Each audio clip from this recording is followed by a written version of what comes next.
Hey Grace fam, so today we are breaking down your orange belt blocks and strikes that you need for your blocking stripes. So we got 4 that we gotta have for that stripe this time. 3 of them can be found in your orange belt form. One of them is a strike, and one of them is not in your form, but it will come into play in later form. So we're kind of getting ahead of the game, learning it now, starting to get it down so that we can perfect it as we go into those later forms and we're ready to go. These are the last of your beginner kind of belt series blocks, so I'm not saying they're not tricky, but they kind of fall into that first envelope or first segment of your belt journey. So a lot of these also, for a quick breakdown, we're going to be seeing similar chambers to a lot of the blocks you've done in the past. The blocks themselves are different, but they may be blocking similar strikes, or their chambers are the same or just very similar to some of the others. All these blocks and strikes are also going to be in a front stance. They are very sharp, snappy blocks and very powerful, but also simple in motion and movement. So let's go ahead and start down by breaking down the first one. This is going to be our forearm block. It's the first block you have in Dosan, and it's probably one of the simplest. So to start off, it is going to chamber the exact same way as your low block with that blocking arm going on the outside. It's going to be a simple motion going away. So we're blocking away.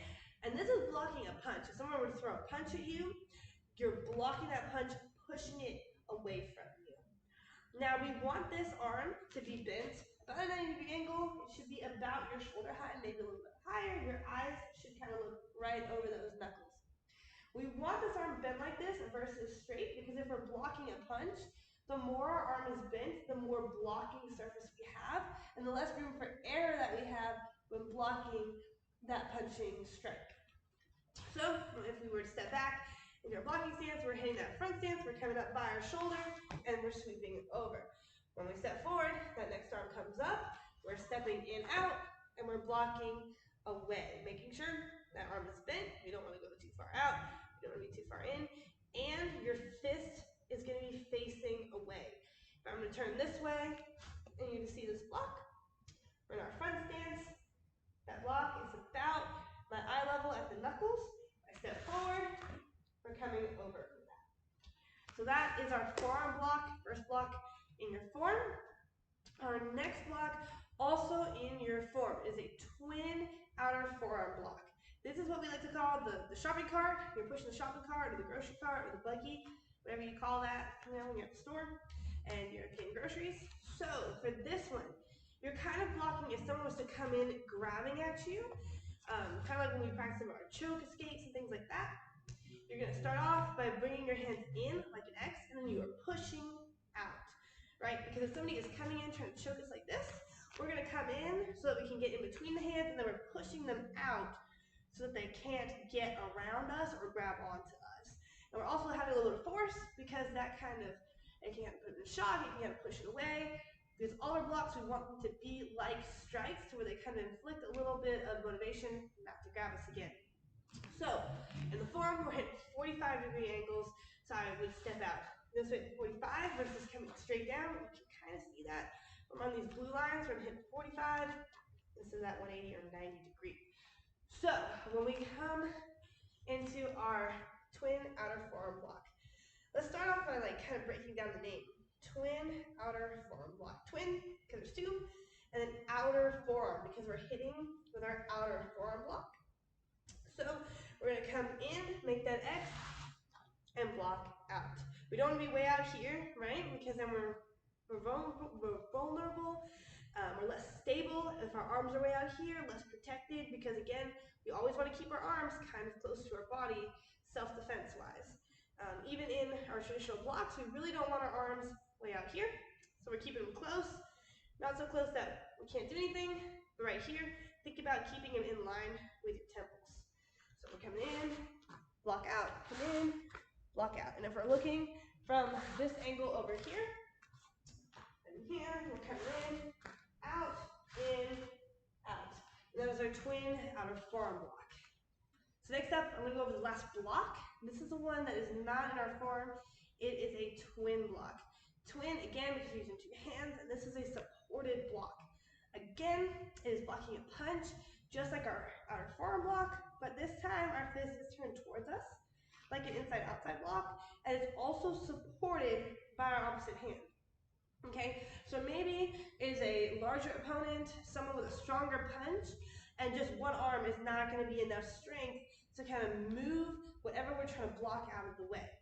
So this other hand is coming in to support that arm so that if we're not strong enough with one arm, we have two coming out. It's a lot more solid, a lot firmer, and we can do a lot more with it when it comes to something stronger.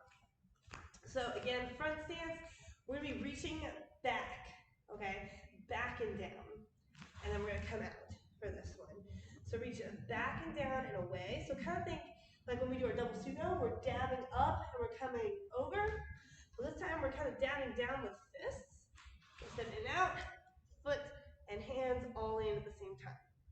Now, we want this to be sharp and we want it to be snappy, but if you are not careful, this is a sensitive part of your arm, and if you hit the wrong part or you hit it too hard, you can bruise it. So when we're doing this, make sure you're snappy, but don't necessarily jam your punch into it. Maybe like land around the outside, nice and soft. So we're hitting here. You know, it's gonna take a lot of muscle control, but lots of practice is gonna help you with this. So again, if I'm coming from the side, I'm reaching it down and back. I'm coming out, nice and supported. Noticing that my arms are making that 90-degree angle. My elbow is up, my arm is in front of me. I'm reaching back and around, and we're coming up again for those blocks. All right, so those are our three blocks that we have.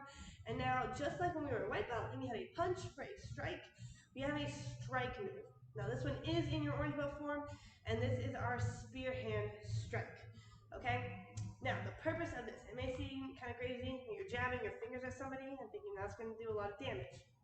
Well, it can when it is going to the right target point. So, you don't necessarily want to put this just anywhere. Definitely not like a leg or something like that, but it is really good at getting into a sensitive area. Right below your ribs, you have your sternum here, and then your ribs come off. Well, right at the very tip or the bottom, you have a little spot called your solar plexus, which is not protected by your ribs and is a very sensitive spot. If you've ever been kicked or punched right there in your stomach, you probably lost your breath and it hurt a lot, and that is what we're aiming for. It's a little like narrow area that your fingers kind of hit, and it impacts a lot of pain. Thinking about like kind of like pressure points is what we're aiming for. And it's very strong. So for this one, it can be a little tricky because you have this hand that comes down, but don't overthink it. It's really not that bad. So if we are here, we have our hand out. Remembering when we are doing this, we don't want to be over here, over here, over here. We're aiming for that center, okay? So think about aiming for your center versus being in line with your shoulder, which is what's gonna feel natural because that's where your arm is naturally gonna want to go to, but make sure you're pulling it so that it's center with you. And also that supporting arm, which is what this is. You're supporting your hand, so I guess so it doesn't get tired and go down. You're supporting it as it goes through. Keep this elbow up. It kind of starts to look sloppy if we drop our arm, and it's not really supporting anything if you kind of try to work your way through it. If you're kind of here, you're really not doing much, your arm's going to want to slip or slide. It's not effective. So, coming from the belt, and we're going straight. Okay? So as I come forward, we bring both hands to the belt. They will be open when chambering for this. You will not go fist and then open. We will keep them open, inside and out, and land straight for this one. Okay? Notice my thumb is tucked down. You never, ever, ever want your thumb up, whatever open hand technique you're doing, because just like with a punch, it's very dangerous if it gets caught and pulled back. You just never want that thumb exposed like that.